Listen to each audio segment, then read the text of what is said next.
In fact बहुत लोग फिर ऐसे बोलते हैं कि चाइना ने जब 2013 में किया था तब तक उन्होंने काफी इंडस्ट्रियलाइजेशन कर लिया था, काफी रिच हो गए थे, काफी हो गया था। तो हमेशा एक आर्ग्यूमेंट जो मुझे मिलती जब मैं ये टॉपिक पर डिस्कस करता कि पहले अमीर हो जाओ, फिर ये सारी चीजें देखो। तो इसको एक चीज तरह से आप देखिए ना, when we are talking about China इतना हो गया था, फिर हो गया था। चाइना के पास उस समय पे क्या था? फैक्ट्रीज थी, इंडस्ट्रीज थी, जॉब्स अच्छी वाली भी थी, हाई पेइंग जॉब्स भी थी। उनके पास सिस्टम था, उनके पास गवर्नमेंट था जो सही मॉनिटर कर रहा था। आज जहाँ इंडिया खड़ा है उधर तो सब कुछ है ना। आप एक चीज देखो, हमारे पास क्या नहीं है। आज हमारे पास ये पावर है कि वहां से ट्रम्प था, वो हमसे पंगा लेने आते तो हम उनको भगा भी पाते। I want to talk about this also. या I will come to that. अब देखो हमारे पास अच्छी पावर है, आज से कुछ साल पहले हम बोल नहीं पाते थे। यूएस ने जो बोल दिया हाँ सर हाँ सर, ये होता था। आज हमारे पास वो पावर है कि भाई नहीं करनी डील हमको, तुम टैरिफ कम करो। आज हम उस स्टैंड पॉइंट पे आ गए। आज हम उनको ये कह सकते हैं कि बेटा अगर तुम हमारी नहीं सुन रहे हो, हम ब्रिक्स नेशन के पास जा रहे हैं, हम लोग अपना खुद देख लेंगे। सामने वाला डर के आता है कि भाई ठीक है भाई, अपन तो भाई भाई भाई भाई, वो वाला सीन है। तो पॉइंट इज कि एक्सक्यूजेस तो हम हमेशा देते जाएंगे देते जाएंगे देते जाएंगे। द पॉइंट इज कि कब तक। चाइना भी एक पॉइंट पे देना छोड़ा, तब जाके वो यहाँ पे पहुंचा।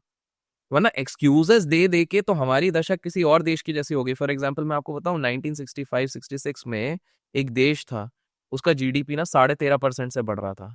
दुनिया भर के डेलीगेट्स उधर जाके देखते थे, भैया ये क्या कर रहे हैं, ये क्या कर रहे हैं, क्या पॉलिसीज है, कैसी पॉलिसीज है, क्या लिस्ट है। एज ऑफ टुडे, आज की डेट में बताऊं, कर्ज सेट दबा हुआ है। सबसे ज्यादा कर्ज उन्होंने चाइना से लिया हुआ है। And you are guessing it right, it's Pakistan. I thought so. अब सोचो। But tell me one thing, चलो एक चीज, चलो ये हाँ हाँ, डिस्कस करते हैं। ठीक है। मुझे बताइए, बहुत लोग बोलते हैं, बहुत लोग टाइमलाइन भी देते हैं एस्ट्रोलॉजिकली, और ये सब बहुत सारी चीजें हो रही है कि पाकिस्तान के देखना इस टाइम पे ऐसे टुकड़े हो जाएंगे, इस टाइम पे ऐसे हो जाएंगे, ऐसा हो जाएगा, वैसा हो जाएगा। इतने टाइम से बातें हो रही पर नहीं कभी होगा, कुछ हुआ नहीं है। नहीं होगा। क्यों? सी, इसके पीछे भी सबसे पहले यूएस ही है। यूएस चाहता ही नहीं है कि कहीं पे पीस हो। Correct. Is the biggest supplier of defence, everybody. Correct. और उसे पता है कि इंडिया में अगर परेशानी करनी है तो उसके आसपास की चीजों में हमको तहलका हमेशा मचाते रहना चाहिए। और over the last few years deep states यही कर रही है। अगर आप देख रहे हो, आसपास के सारे जगहों पे कहीं ये हो रहा है, कभी नेपाल में हो रहा है, कभी तो बांग्लादेश में हो रहा है, पाकिस्तान श्रीलंका हो रहा है, में। पाकिस्तान में हो रहा है। सो पाकिस्तान उनका सबसे बड़ा टूल है, हथियार है। उनको पता है कि अगर हमने पाकिस्तान को उधर खत्म कर दिया ना, तो इंडिया अगर आज 50 किलोमीटर पर आवर पे चल रहा है, ये 80-90 पे भाग जाए। Very true, very true. But do you think, अच्छा, रैंडम थॉट, कभी कभी ऐसा लगता है कि ये थॉट प्रोसेस जो है, ये मैंने काफी लोगों से बात करके, तो वह एक कलेक्टिव थॉट बोल रहा हूँ। कोई कोई लोग बोलते हैं कि डेमोक्रेसी अच्छी है, सब अच्छा है, ये वो अच्छा है, वो अच्छा है। बट कहीं ना कहीं थोड़े टाइम के लिए डिक्टेटरशिप आना चाहिए हमारे यहाँ पे भी, ताकि हम एक माध्यम पे चले। इतनी पॉलिटिकल पार्टीज हैं, इतनी रूरल पॉलिटिकल पार्टीज हैं, इतनी स्टेट वाइज पॉलिटिकल पार्टीज हैं, नेशनल पॉलिटिकल पार्टीज हैं।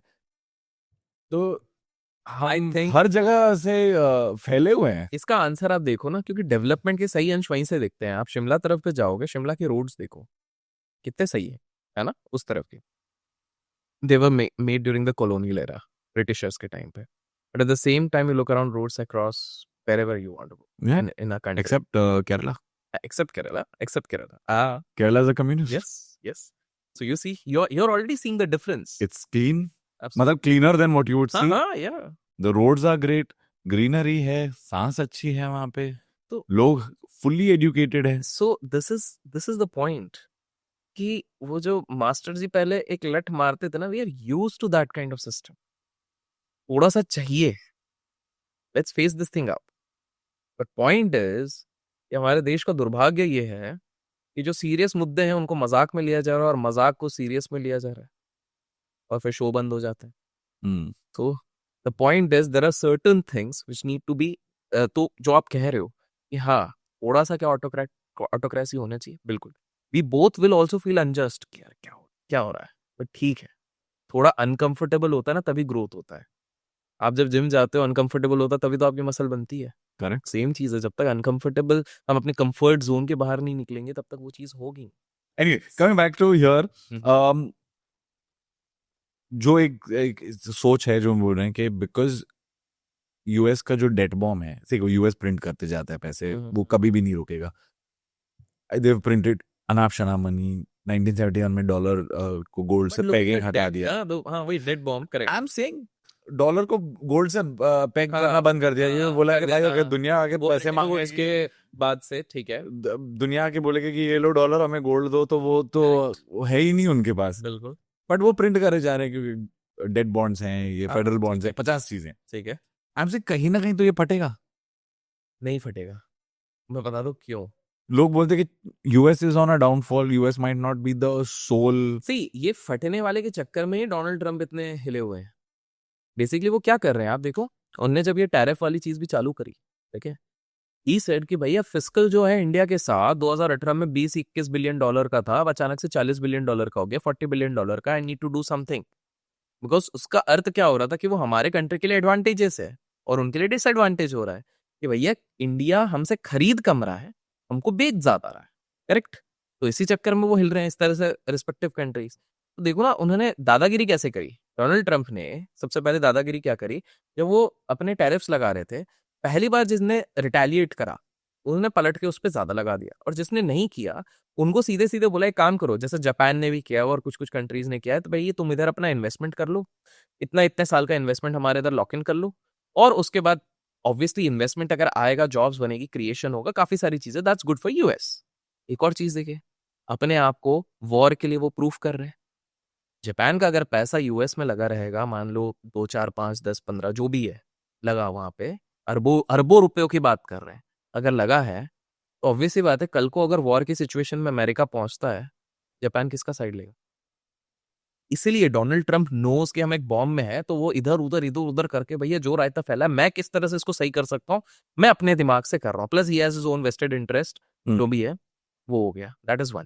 But now coming to the point कि आप ये कह रहे हो कि ये डेड बम क्यों नहीं फट सकता, बिकॉज पता है वहां पर एक सिस्टम ये हो गया है, कोई भी नया प्रेसिडेंट आता है, that president knows it well कि भाई I am sitting on a bomb.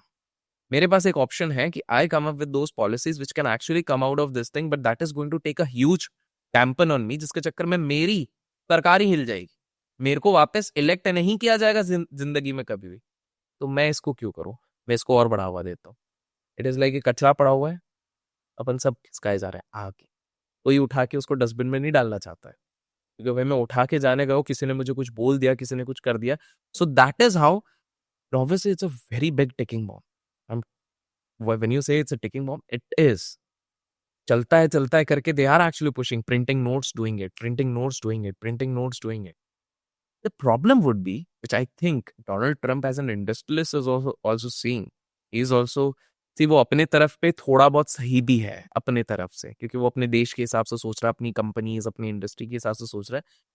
The problem would be कि अभी तक सब कुछ एक लीनियर फैशन में चल रहा है, एक डिविएशन अगर आ गया, because such deviation happened in 2008, the Lehman thing, and suddenly we could see industries collapsing.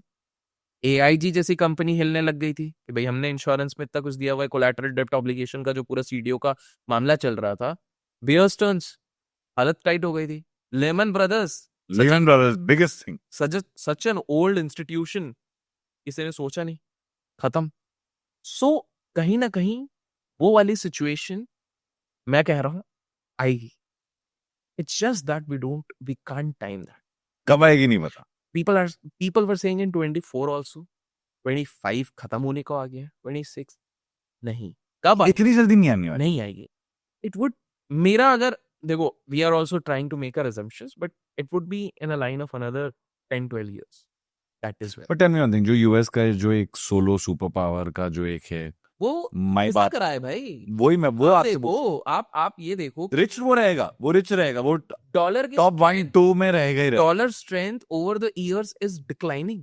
आप ये चीज देखो, because the countries have also realised कि भाई ये अच्छा. और इसमें ना रे डालियो की एक बहुत बढ़िया थ्योरी है. Ray Dalio is an author of a book called Principles, and he is a hedge fund manager जो ब्रिज वाटर हाउस को चलाते हैं. And for those people who don't know, Bridgewater house दुनिया की सबसे बड़ी hedge fund है, दुनिया की सबसे बड़ी हेज फंड. तो उसने पूरी अपनी एक थ्योरी बताई है, मैं चाहूंगा लोग जाके उसको एक इंटरनेट पे सर्च करें, where is talking about the rise and fall of economies. And वहां पर वो क्लियरली बताता है कि why US won't be the next biggest economy, he is betting on China, correct. which even we'll agree that yes, it is the next, हर angle से जो bullet proofing कर रहा है China, it is going to the next one, even if it grows 3%, भाई वही है, simple सी बात है। सो उन्होंने वही चीज मेंशन करी है कि इसका एक, उन्होंने ना पूरे इतिहास को पढ़ा कि क्या होता है। तो I tell you the steps for the audience to understand and let's try to match कहाँ कहाँ पर हो रहा है। पहले बोलते हैं कि पहले devaluation of that particular currency, उसकी वैल्यू धीरे धीरे कम होती है, उतनी ज्यादा तवज्जो नहीं दी जाती है।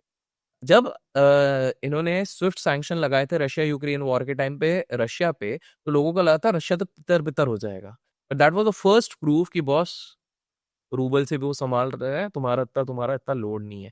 And similarly we have seen कि वो अगर हम पे भी आक्रोश चलाते हैं तो we have other partners to deal with, हमने अपने और ये जब नई नौटंकी चालू करी तो हमने तो और लोगों को ढूंढ लिया है कि भैया आसपास के सारे जो देश हैं हमने उनके साथ हाथ मिलाना शुरू करा है। तो पहला रेड वैल्यू से इसके भाई इधर से डिवैल्यूएशन शुरू होता। दूसरा वो कहते हैं, दूसरा होता है जियोपॉलिटिकल टेंशंस, वो दिख रहे हैं जियोपॉलिटिकल टेंशंस। तीसरा लेकिन एक और फेज बोलते हैं stability, he talks about stability. Stability का अर्थ ये नहीं होता कि सब कुछ सही हो गया है, that is what he says, that is the period where other economies come so well equipped that they're going to surpass that previous economy, and then comes a burst. So when you're talking about the debt bomb, this will be that burst.